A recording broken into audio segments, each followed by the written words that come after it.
And now it's time for us to get some of these headlines and simple keywords with Adam joining us via Zoom. Good morning, Adam. Good morning, Lena. I'm loving the Christmas decorations in the background. I know, right? I mean, it's really pretty, Yeah. but I wish I could tell you how close this is to me, really. I can't move around. Is it intruding? A little bit. I mean, the space is really limited on my end. Yeah. I hope it's not stabbing you in the back too much. It's fine. Maybe I can correct my posture using Christmas decorations. See, there is a purpose. Thank you, Adam, for joining us. For those who don't have visuals on us because you're listening to our podcast, my apologies. All right. Jumping into our headlines, we're going to try to clarify the headlines from the weekend for our listeners. This is our first pick of the day. Reshuffle. So President Yoon may replace as many as 10 of his ministers in a cabinet reshuffle expected as early as today. Will it give them a competitive edge going into April's general elections next year? Many questions to be answered. What can we expect? Yeah, so this is kind of like a second round of a reshuffle that we saw. We reported on a kind of a minor one last week. I don't know if minor is the right word, but a few significant, relatively. But yes, it's larger in scale this time.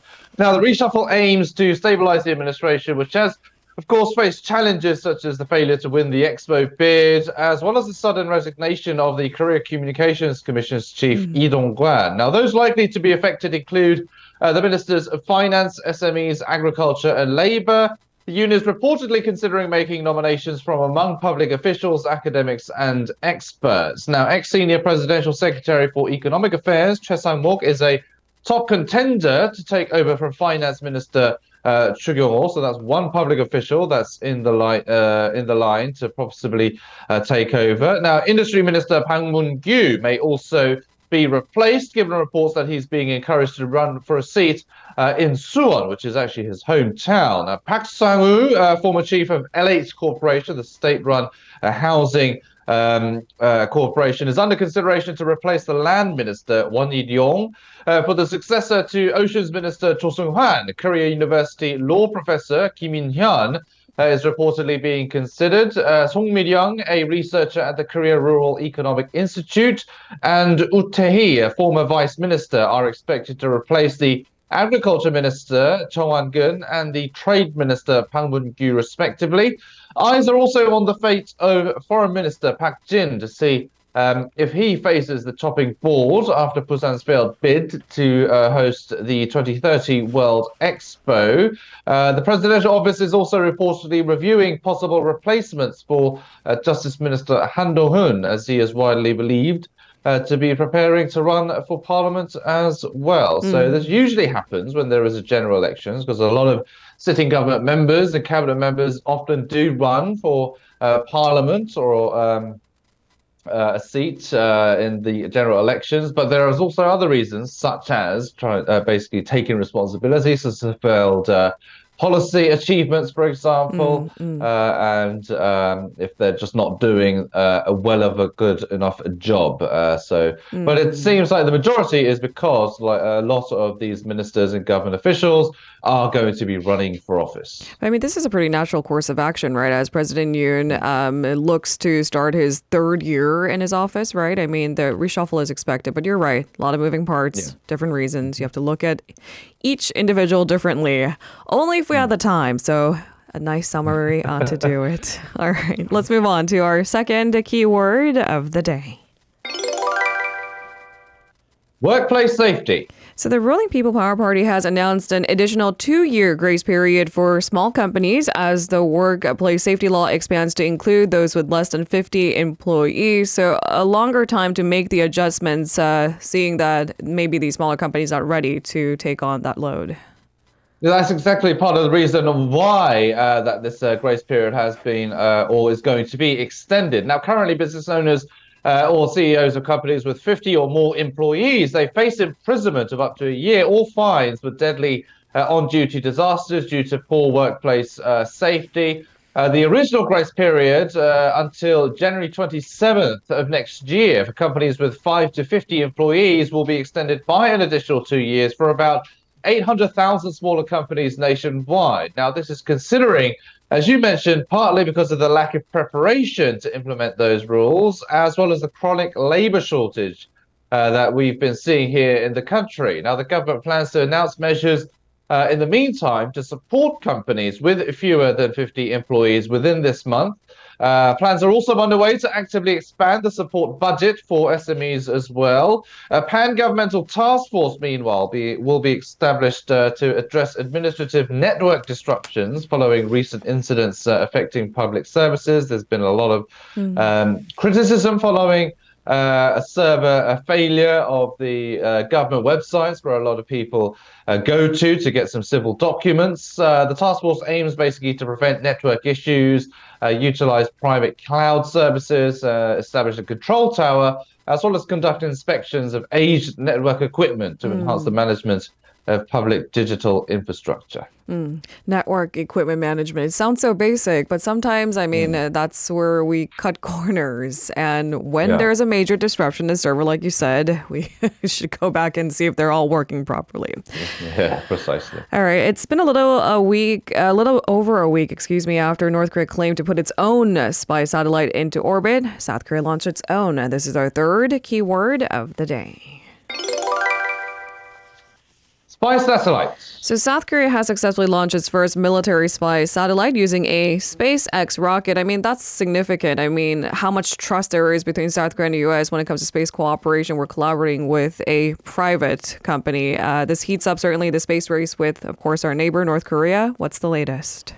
It also begs the question of how much South Korea is trusting of Elon Musk at the moment. That's a different question, but it is. But it is one of the very few private kind of space companies out there. So, so this comes just a week, as you mentioned, after Pyongyang's launch of its own satellite, which is it touted as being a success and very capable, although there has been some doubts surrounding those claims. Now, Seoul satellite was launched from the Vandenberg U.S. Space Force Base in California at 10:19 a.m. local time on Friday. Yonhap News reported that the satellite successfully reached orbit soon after. It also made its first communication with a ground station as well. Now, set to orbit between 400 and 600 kilometers above Earth, Seoul satellite is capable of detecting an object as small as 30 centimeters. Now, the South Korean satellite is expected to be far more capable than the North Korean satellite, with a resolution capacity about 100 times better than what North Korea has, according to reports. Now, it orbits at a speed of 8 kilometers per second, so it cycles the Korean peninsula apparently 14 to 15 times a day, capturing images day and night with optical and infrared sensors. Seoul plans to actually launch 4 additional spy satellites by the end of 2025. So not that long into the future to bolster its reconnaissance capacity over the north. Now, once operational, the 5 satellites will conduct a high-resolution surveillance on the North's key military facilities at 2-hour intervals. This will significantly enhance South Korea's so-called kill chain system, this platform designed to preemptively counter North Korean threats by basically detecting signs of an imminent attack. Now, the North is also, of course, touting its capabilities, saying it's sent back detailed images of South Korean cities and American military bases. But, of course, Pyongyang hasn't disclosed any of those images or photos yet. So critics are basically saying the regime could be, again, exaggerating its capabilities. And we'll have to see how the space race heats up between the two Koreas. But at the moment, it seems like South Korea does have an edge. Right. I mean, there might be a big gap between the two countries' technologies. I mean, that's just us taking, an observation based on a lot of information we already have. If you have clear pictures, show us. All right, let's move on to our 4th keyword of the day. Negative growth. So the Bank of Korea is warning that if Korea fails to raise the current birth rate, the country's growth rate may fall into negative territory by 2050. Now, that's not too far off from where we are. I mean, we're maybe a month away from 2024. So in 25 years, this country might be facing a really big crisis. Yeah, so it's basically about a quarter of a century, which may sound like it's in the distant future. But if you think about it, doesn't really feel that much of a time to go by before we actually reach the year 2050. Now, the BOK said in a report that the main reasons for the nation's Chronic low birth rate stems basically from the young generation's growing uncertainties over employment, as well as housing and childcare. Now, Korea's total fertility rate, so the average number of expected births per woman aged 50 to 49, is 0.81. That's as of the first quarter of this year. That is the lowest figure among OECD member countries. The rate of decline is also the fastest out of 217 countries and regions around the world. These are basically kind of figures and numbers and warnings that we've been reporting on for quite some time now. And there's often comparisons made between OECD nations, and Korea certainly does fall at the bottom of that list when it comes to this kind of demographic figures. Now, if the current trend continues, the Bank of Korea says Korea is expected to become a super age society with the proportion of people aged 65 or older reaching 20.3% of the population by 2025. By the year 2046, it is projected to become the country with the highest proportion of the elderly among OECD member countries. Now, the report says that without any policy interventions, there is a 90% chance that the total population could fall below 40 million by the year 2070. Also, the number of elementary school freshmen nationwide is expected to drop below the 400,000 mark next year for the first time. The number actually barely managed to surpass that mark this year.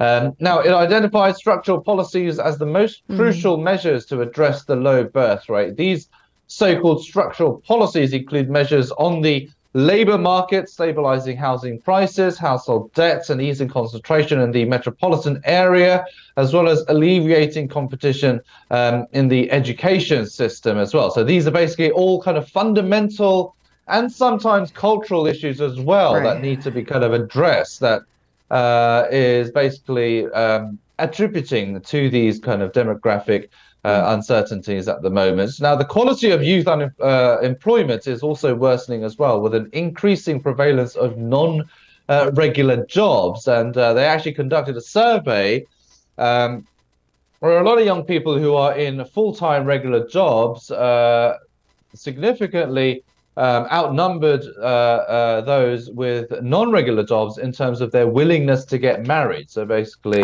some financial stability also plays a part here as well. So if you're financially stable and have a stable job, then of course, more people are willing or open to the idea of marriage. Non-regular job holders, not so much. Now, the report highlighted that Korea's birth rate can improve considerably if the country's various economic and social factors were to improve actually to the average level of OECD countries. So not a significant margin, but just reaching that average of the OECD will have significant improvements in terms of that chronic low birth rate and fertility rate and aging population as well. But of course, it's easier said than done. But we'll have to see what kind of policies the government comes up with. I mean, social issues that you mentioned are fundamentally difficult to solve. If we had a quick fix, we wouldn't have the subsequent conversation. But I mean, considering that when it comes to the pace of birth rate decline between the year of 1960 and 2021, we're the fastest. We're good at fast. So maybe we can do it in the inverse. Right. Hopefully, yeah. All right, let's move on to our final keyword of the day. IRA alert. So Korean battery makers are on alert as the U.S. issued guidance that it will limit Chinese content in batteries eligible for EV tax credits starting next year. What's the latest, Adam? Yeah, so this basically means that the US government has decided to exclude practically all companies located in China, whether they are Chinese or foreign-owned, from electric vehicle subsidies in the US. Furthermore, if a Chinese company establishes even a joint venture with a foreign company outside of China, including in the US or a third country, it will not be eligible for subsidies if the Chinese government holds a stake of 25% or more in the joint venture. Now, the same 25% threshold has been set for the final regulations for the CHIPS Act as well in September. So as a result, this is expected to be a considerable burden for the global battery industry, including South Korea, which currently relies heavily on the Chinese battery supply chain. Recently, Chinese companies have been investing in foreign battery industries, including South Korea, to bypass certain IRA requirements. Now, if joint ventures with South Korean companies adhere to the so-called 25% ownership rule, they may be eligible for subsidies. And that's what the Korean government is wanting clarification on. So the government here has discussed the possible implications of the new IRA guidance. It said it is planning to ask the US authorities whether Korean companies will be eligible for EV subsidies if joint ventures cross the 25% ownership threshold with foreign entities that are not FEOC listed. So these foreign entities of concern, they're not just China, but North Korea, Iran, and basically any foreign adversary of the US. Now, the Trade Ministry said it will review the current supply chain for key minerals and actively supports efforts by companies to diversify supply lines as well. So they kind of reduce their kind of high dependence on Chinese companies and managed to get some EV credits or tax credits in the US as well, and even not rely too heavily on that also, but kind of some independence from both sides as well. But we'll have to see what they come up with. Thank you very much, Anna, for today's coverage. Have a safe day, and we'll see you tomorrow. You're very welcome. We'll see you tomorrow. If you're listening to our program using the podcast service, just a reminder that we do go live Monday through Friday, 7 a.m. Korea Standard Time. So tune in and help us make the show more informative by giving us your input. See you bright and early on Good Morning Seoul.